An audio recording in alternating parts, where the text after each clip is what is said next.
বয়সত আমি আহি পেলাই পাই গলোহি এই দেখিছে পাছফালে চৰেন আহিম কাৰ্বি এথনিক ফুড চেণ্টাৰ মাটিৰ চৌকাত খৰি জুইত যেনেকৈ বনোৱা হয় খাদ্য প্ৰস্তুত কৰা হয় ঠিক তেনেকৈ এখন চৰেন আহিমত এনেকৈ আপোনালোকে খাদ্যখিনি ইয়াত আপোনালোকে উপভোগ কৰিব পাব এয়া একদম সম্পূৰ্ণ গাহৰি প্ৰস্তুত কৰি আছে এই গাহৰি ধুনীয়াকৈ সজাই থৈছে আৰু তলত আছে গাহৰি পোৰা এয়া চুঙাত দিয়া আছে এই ভাগে ভাগে দি থোৱা আছে চব দুজনী ভণ্টিয়ে কিবা বেলেগ বেলেগ কিবা দুটা বস্তু প্ৰস্তুত কৰি আছে মইতো আপোনাৰ চুঙাত দিয়া চিকেন বনাম চুঙাত দিয়া চিকেন হয় আৰু চোৱা আপোনালোকে চুঙাত দিয়া গাহৰি বনায় আৰু এয়া চব তেখেতলোকৰ এয়া লোকেল মাছ গৰৈ কাৱৈ আৰু শিঙি মাগুৰ সম্ভাৰ এইখিনি এটা থুলমূলকৈ আপোনালোকক এটা আভাসহে দিছোঁ মই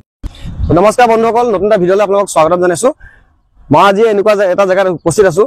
জখলা বান্ধৰ ফালৰ পৰা যদি আপোনালোকে যদি কাজিৰঙাৰ ফালে কেতিয়াবা আহে বোলে গোটেই পৰিয়ালটো লৈ আহিছোঁ এসাঁজ অসমীয়া খাদ্য বা কাৰ্বি এসাঁজ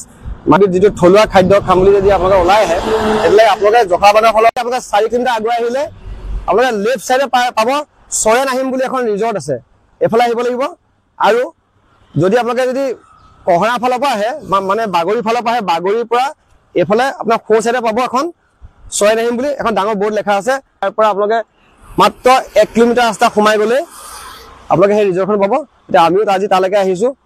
আজি আপোনালোক দেখাম সেই কাৰ্বি ৰিজৰ্টখনত খাদ্য প্ৰস্তুত কেনেকৈ কৰে পৰিৱেশটো সামগ্ৰিক পৰিৱেশ আপোনাক দেখাব চেষ্টা কৰিম তো আহক এতিয়া আমি যাওঁ চৰেন আহিমলৈ বয়সত আমি আহি পেলাই পাই গলোহি এই দেখিছে পাছফালে চৰেন আহিম কাৰ্বি এথনিক ফুড চেণ্টাৰ ইয়াত আহি এতিয়া পাই গলোহি আৰু এতিয়া আপোনালোকক ইয়াৰ বাহিৰৰ পৰিৱেশটো দেখাই লওঁ এইফালে কেমেৰা ঘূৰাই দিয়া এইফালে চাওক আপোনালোকে চাইডে চাইডে সৰু সৰু ধুনীয়া কটেজ আছে এইফালে এটা দেখিব আপোনালোকে চাংঘৰ আৰু এইটো মানে একদম সুন্দৰ মানে সেউজীয়া মানে প্ৰাকৃতিক মানে একদম বিৰাট ভাল লগা দৃশ্য এটা মানে মাজত সোমাই আছে এখন আছে আৰু পাছফালে তেখেতলোকৰ আছে এইটো ৰিচিপশ্যন কাউণ্টাৰ আৰু তাৰ কাষতে এইকেইটা দেখিছে এইকেইটা সৰু সৰু যিকেইটা ঘৰ দেখিছে এইকেইটা তেখেতলোকৰ পাকঘৰ আৰু পাকঘৰ পৰিৱেশটো বেলেগতকৈ বহুত সুকীয়া গতিকে আহক এতিয়া পাকঘৰটো চাব যাওঁ এইটো পাকঘৰ বুলি ক'ব লাগিব কাৰণ তেখেতলোকে যি ধৰণে খানাটো প্ৰস্তুত কৰে খাদ্য প্ৰস্তুত কৰে এতিয়া গতিকে সেই হিচাপত ক'ব গ'লে আমাৰ অসমীয়া হিচাপত ক'ব গ'লে এইটো পাকঘৰ বুলি ক'ব লাগিব গতিকে আহকচোন পাকঘৰটো চাই আহোঁ তো এতিয়া আপোনালোকক দেখাইছোঁ মেইন পাকঘৰ ভাগ এই ভাগ চাওক এইফালে সোমাই আহিলোঁ এয়া আমাৰ চাৰিগৰাকী বাইদেউ একদম 4টা চৌকাত আৰামত কাম কৰি আছে এইফালে এই চাওক আমাৰ যেনেকৈ ঘৰুৱা পাকঘৰ যেনেকৈ মাটিৰ চৌকাত খৰি জুইত যেনেকৈ বনোৱা হয় খাদ্য প্ৰস্তুত কৰা হয় ঠিক তেনেকৈ এখন চৰেন আহিমত এনেকৈ আপোনালোকে খাদ্যখিনি ইয়াত আপোনালোকে উপভোগ কৰিব পাব আৰু এইফালে ভণ্টি এজনী আছে ভণ্টিজনী আলু ভাজি কিবা বেলেগ কিবা তৰকাৰী বনাই আছে সেইটো চৌকাটোত কিবা হ'ব তাত চিকেন হ'ব ইয়াত ভাজি হৈছে ইয়াত বইল হৈছে এইফালে ৰাইচ চাউলটো বহাই থৈছে মানে আপোনালোকে দেখা পাইছে একদম সম্পূৰ্ণ অসমীয়া মানে কাৰ্বি জনগোষ্ঠীৰ যিটো মানে মেইন যিটো খানা যেনেকৈ প্ৰস্তুত কৰে ঠিক তেনেকৈ আপোনালোকে ইয়াত আহিলে এনেকৈ আপোনালোকে ইয়াত খানা পাব শুকান মাছ আলু আৰু বিলাহী হেৰম্বা শুকান মাছ পিটিকা হ'ব আলু পিটিকা যেনেকৈ আমাৰ সৰ্বসাধাৰণতে ঘৰত যেনেকৈ চিম্পল যেনেকৈ বনাওঁ তেনেকৈ হৈছে ন এইটো বনাইছে হেৰম্বা আৰু এইটো হৈছে আলু পিটিকা মই তেখেতলোকৰ বেলেগ এটা পাকঘৰত আহি পেলাই পাইছোহি যিটো পাকঘৰত অকল গাহৰিহে প্ৰস্তুত কৰা হয় অকণমান এইফালে ঘূৰাই দিয়াচোন তুমি কেমেৰাটো এয়া চাওক এয়া একদম সম্পূৰ্ণ গাহৰি প্ৰস্তুত কৰি আছে যিটো কাৰ্বি যিটো থলুৱা ভাৱত যিটো যেনেকৈ প্ৰস্তুত কৰিবলৈ তেনেকৈ কৰি আছে তোমাৰ ডিউটি কি ইয়াতে নি তুমি অকল এইটো পাকঘৰতে কৰা এইটো তোমাৰ মানে অকল তুমি মানে কি কয় গাহৰিহে প্ৰস্তুত কৰা ন গতিকে চাওক আপোনালোকে দেখিছে এইটো পাকঘৰত অকল গাহৰি প্ৰস্তুত কৰে ইয়াত আৰু তলত আছে গাহৰি পোৰা ইয়াত চুঙাত দিয়া আছে এই ভাগে ভাগে দি থোৱা আছে চব প্ৰত্যেকটো গাহৰি কিন্তু ষ্টাইল বেলেগ বেলেগে সজাইছে কিন্তু ইয়াৰ ভিতৰত মছলা বেলেগ বেলেগ আছে কেইবাটাও পদ্ধতিত মানে ইয়াত খাদ্যটো মানে গাহৰি খাদ্যটো ইয়াত প্ৰস্তুত কৰা হয় বাকী যিখিনি খাদ্য প্ৰস্তুত কৰে সেইটো হৈছে ইয়াৰ কাষতে এভাগ এনে আছে এইটো যি দেখিছে ইয়াত সেইটো বাকীখিনি ইয়াত প্ৰস্তুত কৰা হয় বৰ্তমান আছো মই চৰেন আহিমৰ যিজন পৰিচালক হয় তেখেতৰ লগত মই আছো আৰু দাদা এতিয়া জানাব দাদা আপুনি কি বনাব বিচাৰিছে মইতো আপোনাৰ চুঙাত দিয়া চিকেন বনাম চুঙাত দিয়া চিকেন হয় আৰু চোৱা আপোনালোকে চুঙাত দিয়া গাহৰি বনোৱা হয় চিকেনো বনোৱা হয় মাছ বনাই নি আগত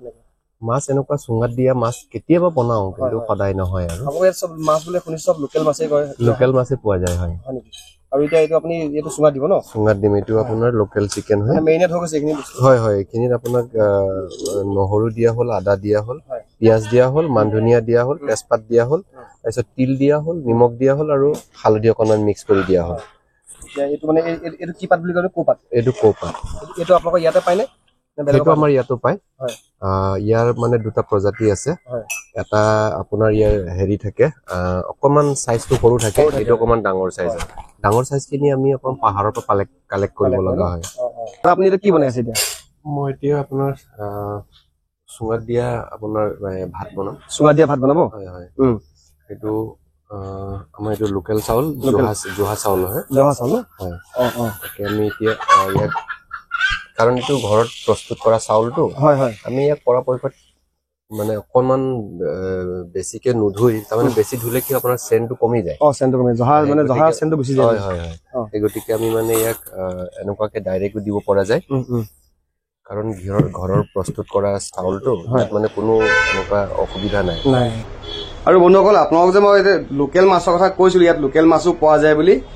এয়া আপোনালোকে চাওক এই বাচনটোত আছে ইয়াত গৰৈ কাৱৈ শিঙি আৰু মাগুৰ মাছ আছে যদি আপোনালোকে অৰ্ডাৰ কৰে তেতিয়াহ'লে এনেকুৱা মাছো ইয়াত পোৱা যাব মই এতিয়া আহিছো তেখেতলোকৰ চাংঘৰত ওপৰত আহিলো এইটো চাংঘৰত উঠা কিন্তু মাদকতাটো বেলেগ আমেজটো বেলেগ দেই এয়া সোমাই আহিলো দেখা পাইছে চাংঘৰত আহি বহি গলো এইটো চাংঘৰত আপুনি ইয়ালৈ আহিলে এইটোত মানে 8জন মানুহৰ সিট কেপাচিটি কম বঢ়িয়াকে মানে 8জন মানুহ ধুনীয়াকৈ বহিব পাৰিব ইয়াত আৰু তেখেতলোকৰ মেনুখন আছে এইফালে এই দেখাইছে মেনুখন ভেজ থালি আছে 150 টকা আৰু এইটো যিটো কাণ্ট্ৰি চিকেন থালি এইটো আপোনাৰ লোকেল চিকেনে হয় এই 350 হয় আৰু আইটেম বহুতখিনি দিয়ে কিন্তু মই যিখিনি ভিডিঅ' দেখাই আহিলো সেইখিনি নহয় সেইখিনি আমি সাফিচিয়েণ্ট নহয় বহুতখিনি আইটেম পাব ইয়াত মানে থুলমুলকৈ দেখাইছিলো এইখিনি মই আৰু এইখিনি আপুনি দেখাইছে পৰ্ক থালিও পায় ইয়াত আৰু এইফালে আছে চৰাই ৰাহিম স্পেচিয়েল থালি যিটো 600 টকা এইটো প্ৰি অৰ্ডাৰ কৰিব আপোনালোকে আগতীয়াকৈ মানে মই ফোন নম্বৰ দি দিম মই তেখেতলোকৰ ফোন নম্বৰ দি দিম তেনেকৈ অৰ্ডাৰ কৰিব লাগিব তেতিয়া ইয়াত খানাখিনি প্ৰস্তুত কৰি ৰাখি থ'ব আপোনালোকৰ কাৰণে গতিকে ইয়ালৈ আহিলে এনেকৈ অৰ্ডাৰ কৰিব লাগিব খালি এই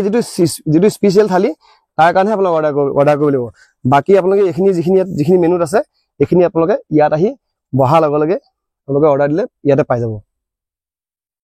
আমি যিটো ৰাস্তাদি সোমাই আহিলো যিখন কাৰ্বি গাঁও দেখিলো সেই গাঁওখনত যিখিনি স্থানীয় যিখিনি যুৱক আছে নহয় সেই যুৱক আছে তাৰ বেছিভাগ ল'ৰাই মানে এইখন ৰিজৰ্টত মানে কৰ্মসূত্ৰে ইয়াতে জড়িত হৈ আছে এয়া চাওক এই যিখিনি ল'ৰা আছে এইখন গাঁৱৰে ল'ৰা হয়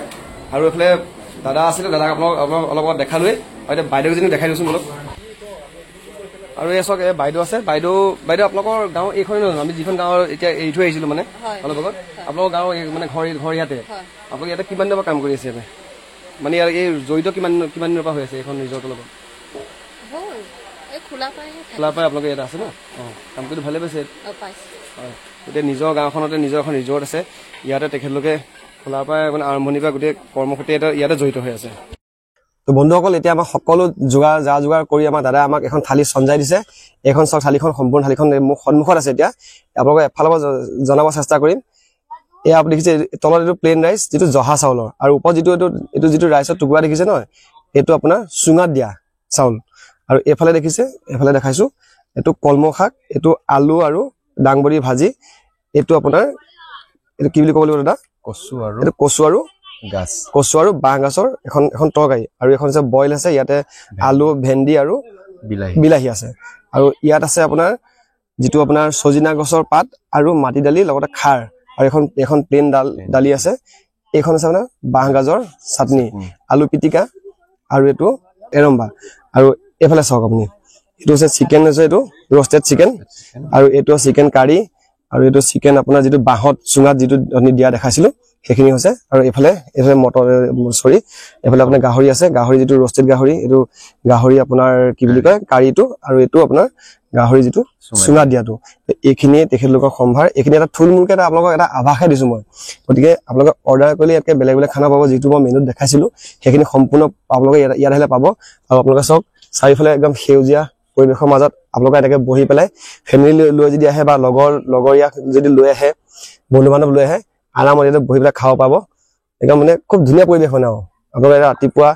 9টা বজাৰ পৰা তেখেতৰ টাইমিং সন্ধিয়া 5টা বজালৈকে গতিকে কেতিয়াবা যদি এইফালে কাজিৰঙাৰ ফালে যদি কেতিয়াবা এনেকৈ এপাক মাৰিব আহে বা যদি ভাবে কি মই ফেমিলি লৈ পেলাই এপাক মানে ফেমিলি লৈ পেলাই ফুৰাই মেলি এসাঁজ খুৱাই লৈ যাওঁ বুলি থলুৱা খাদ্য খুৱাই লৈ যাওঁ বুলি ভাবে তেতিয়া আপোনালোকে ছয় নাহিম আহিব পাৰিব ইয়াত আহিলে এনেকুৱা ধৰণৰ কিছুমান একদম আৰু এইবোৰ দেখিছে পাছফালে ছয় নাহিম এই বৰ্ড দেখিছে মই কণ্টেক্ট নম্বৰ দিম আহিলে এনেকৈ বহি আৰামত ফেমিলিটোক খুৱাই লৈ পেলাই টিপটপকৈ যাব পাৰিব গতিকে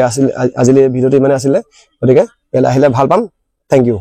তো বন্ধুসকল আৰু এটা বস্তু আপোনালোকক দেখাবলৈ পাহৰি গৈছিলোঁ, থাকি গ'ল মানে। এতিয়া চাওক সেই পৰিৱেশটো আপোনালোকে অলপমান দেৰিকৈ পায়, সন্ধিয়ালৈ সেই পৰিৱেশটো হয়। এয়া চাওক মানুহে খাই আছে এইফালে, বস্তু লৈ আছে। আৰু আপোনালোকে যদি য'ত আপোনালোকে খাদ্য খায় তাৰ পৰা অকণমান তলে নামি দিলে এই জংঘল দেখিছেনে, এই জংঘলৰ মাজত চাওক এতিয়া সন্ধিয়া আগে ইয়ালৈ পহু আহে। এইটো পহু যাক চাওক আপোনালোকে, ইয়ালৈ আহিলে এনেকৈ আপোনালোকে পহু দেখা পাব। একদম ইয়াৰ পৰা ধুনীয়া মানে ভাল লাগে মানে চাওক পহু আহে, মাজে মাজে কেতিয়াবা হাতীও আহে। কিন্তু আপোনালোকে ইয়াৰ পৰা 5টা বজাৰ আগত ইয়াৰ পৰা ওলাই যাব লাগিব।